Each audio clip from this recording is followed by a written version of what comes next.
Magandang umaga mga kapuso. Andito pa rin po tayo sa Manila North Cemetery at sa kasalukuyan po mga kapuso ay maaliwalas pa ang panahon at wala pa naman pong senyales na uulan sa mga oras na ito. Kaugnay niyan, lumalapit na po sa bansa ang binabantayan nating low pressure area na mataan po yan ng Pag-asa sa layong 470 kilometers silangan ng Virac, Catanduanes.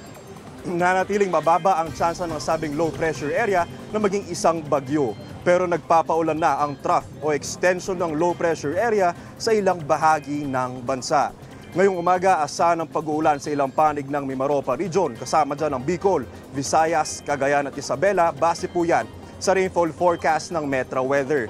Pagsapit naman ng hapon, uulanin na ay iba pang bahagi ng bansa. Mababa naman ang tsansa ng ulan ngayong araw dito sa Metro Manila. Ako po si Anjo Pertiera para sa GMA Integrated News Weather Center. Maasahan anuman ang panahon. Mga kapuso, know the weather before you go at mag-subscribe na sa GMA Integrated News sa YouTube. Para sa mga kapuso natin sa abroad, bisitahin ang GMA Pinoy TV at www.gmanews.tv.